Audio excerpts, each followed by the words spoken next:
Good evening. Today, with the coronavirus pandemic almost stalling the world both economically and strategically and putting lives at risk, becomes important to avoid any such future catastrophes. It is not just about detection, it is about prediction. The sooner we predict, the better off we are in minimizing the damages. Therefore, going forward, the technologies are going to play a very big role in every part of our lives. Let's first look at the effective means of handling crisis using technologies and thereafter discuss on the upcoming technologies that will be very relevant to both the individuals and industries. So let's first look at what is crisis.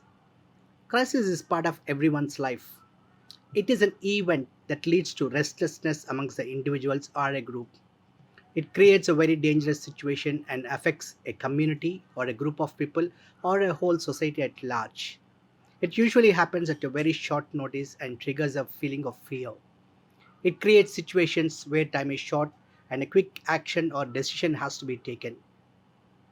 Prediction of crisis may be extremely challenging, and once it occurs, it creates a lot of instabilities.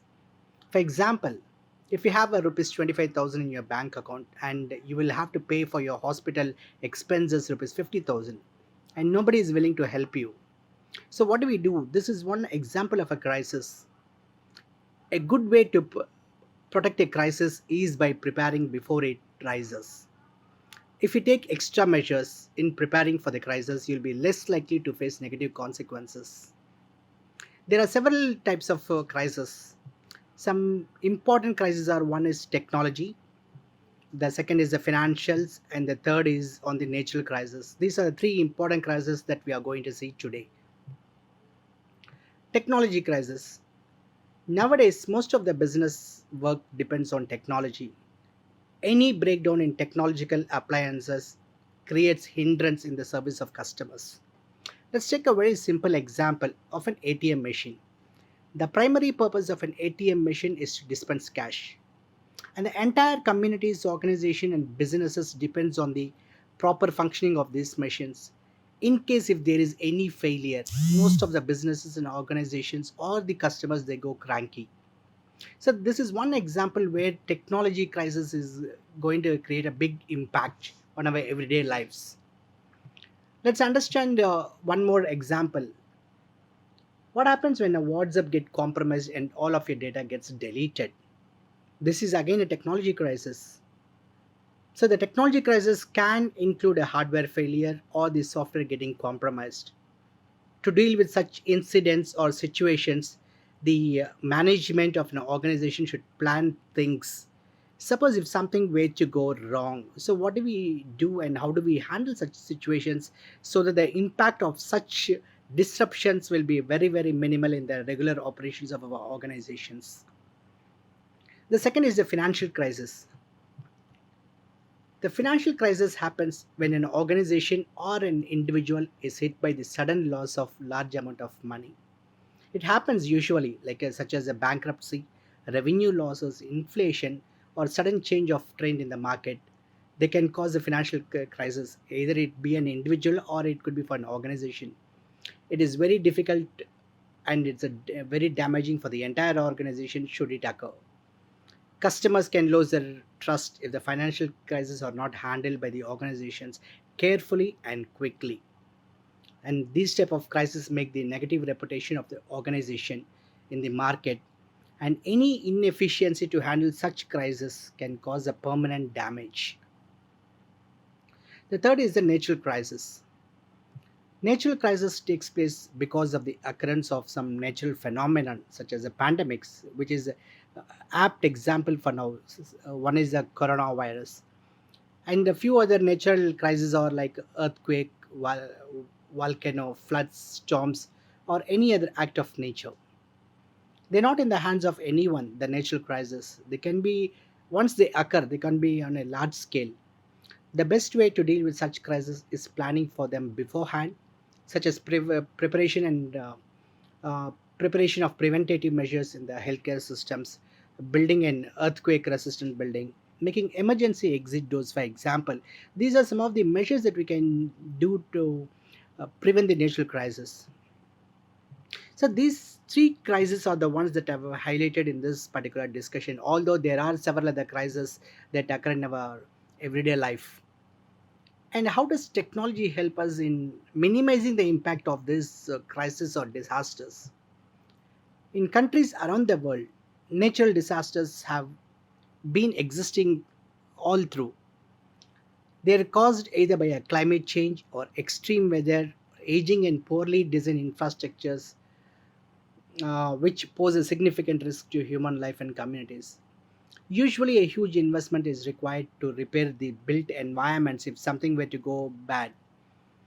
And these projects usually are long drawn, and they have a long cycles because of the very processes involved in the rebuilding of this entire environment, such as the government authorization processes, financial investments, and multi-year building efforts. So we need to think carefully about how to accelerate these processes using technologies. The state and the federal governments are grappling with how to update the disaster management practices. The technologies such as the Internet of Things, IoT, artificial intelligence or AI, and machine learning are increasingly being used to address these crises or disasters. These technologies can improve readiness and reduce the human and infrastructure cost of major events whenever they occur. Fortunately, the science of prediction keeps getting better and better, enabling the government agencies and the private organizations to prepare upfront.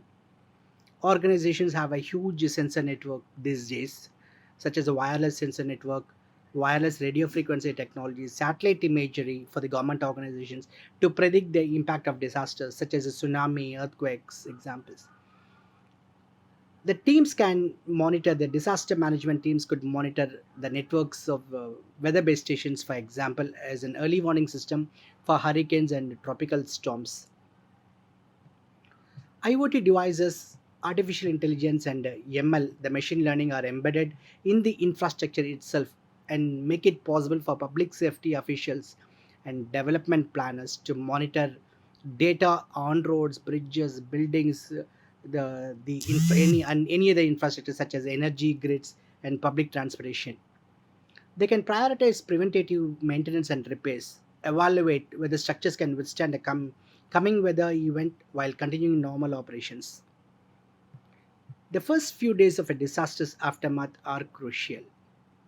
Emergency management teams must coordinate, set up operations, search for survivors, and take steps to minimize environmental crises.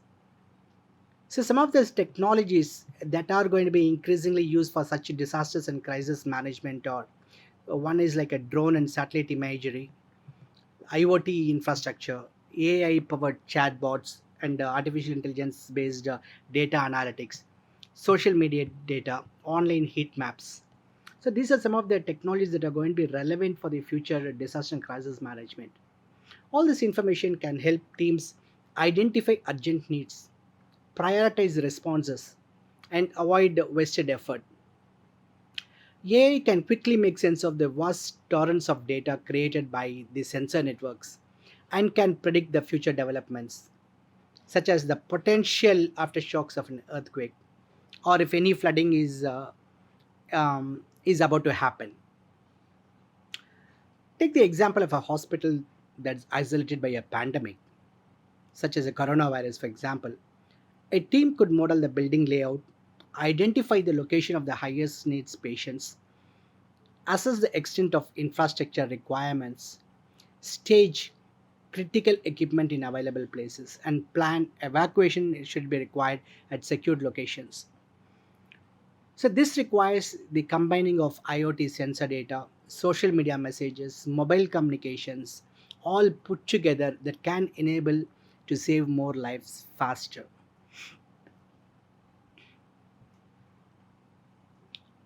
And one of the other benefits of using technologies for such crisis management is that an improved planning and relief efforts can be expedited. IoT, AI, and machine learning can help public officials to refine their strategies over time, getting smarter about planning and response. AI can be used to analyze event data for patterns, identify current risks and populations, and model future needs based on population growth, development, climate change, and among other variables.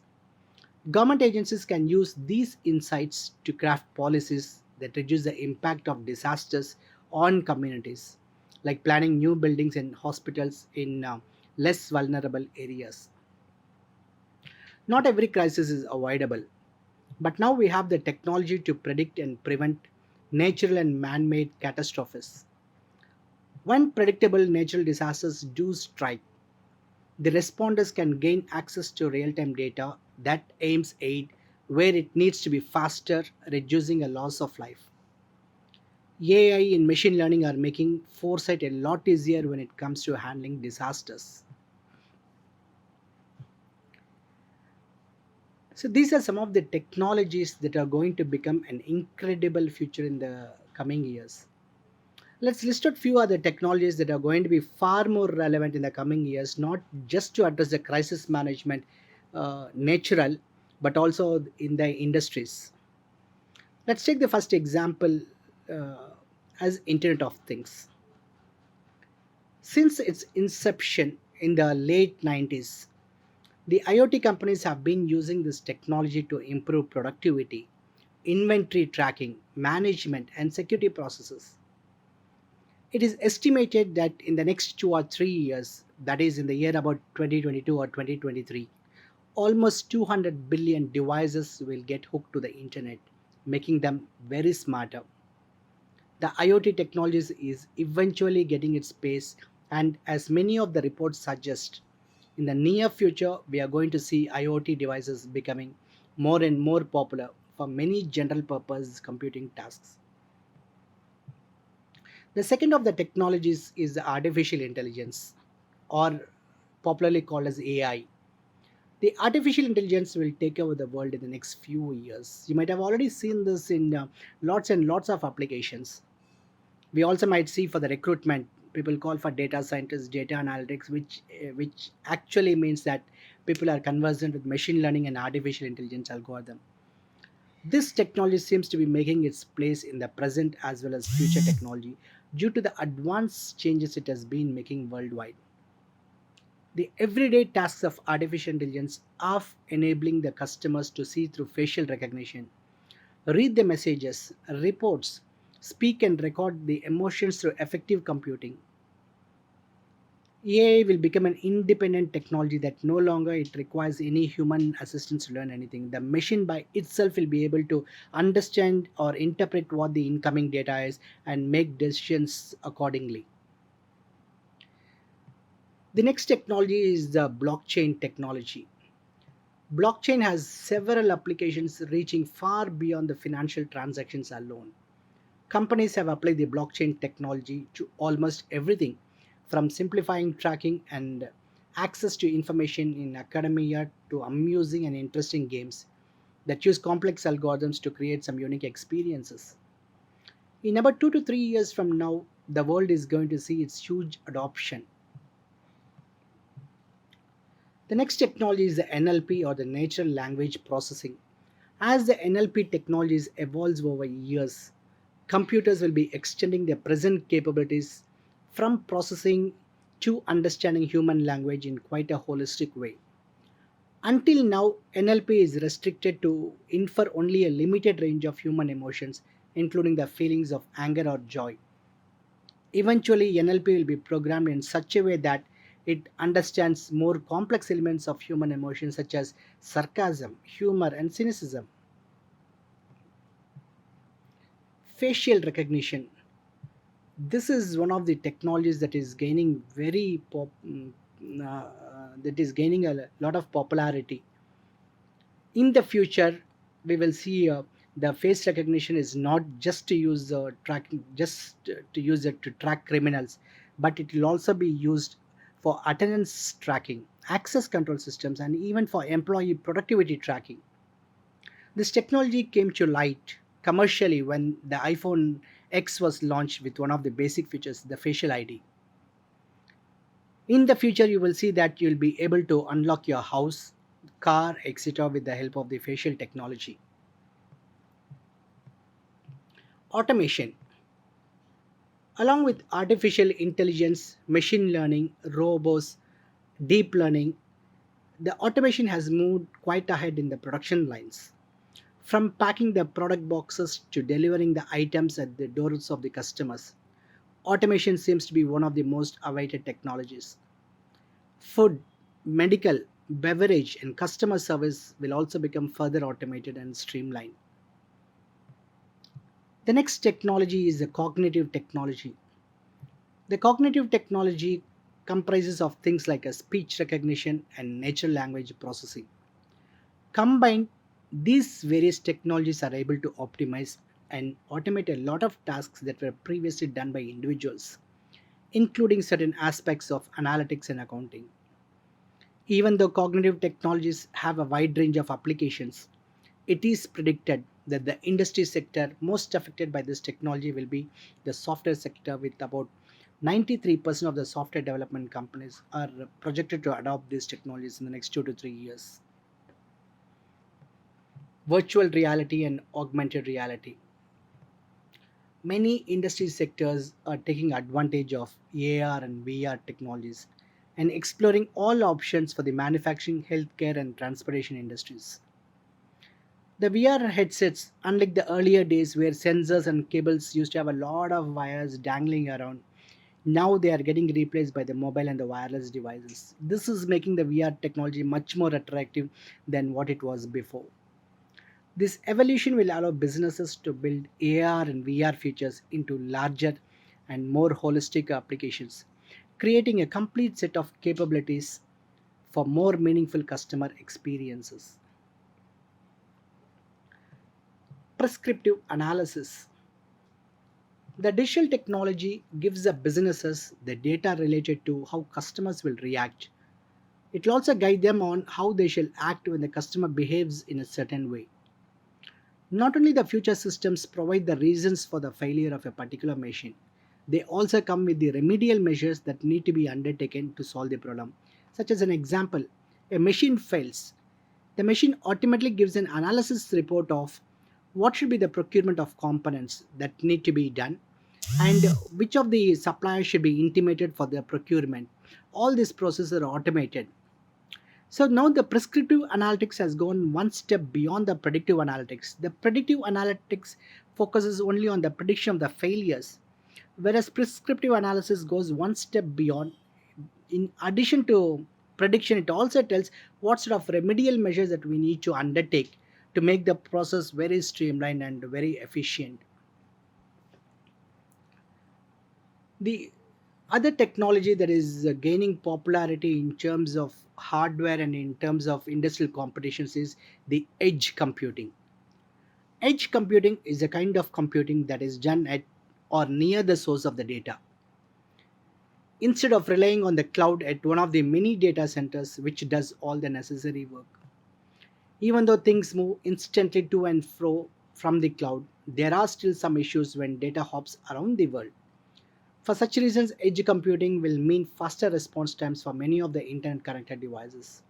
So we see that in edge devices, much of the intelligence, what is usually done at the cloud level, cloud service level, these, for example, machine learning algorithms and artificial intelligence algorithms, which usually run in the cloud, they also can be ported onto the hardware with a high level of optimization, which means now we are better off in deciding what sort of data to be sent to the cloud, whether we need to send the data in the first place.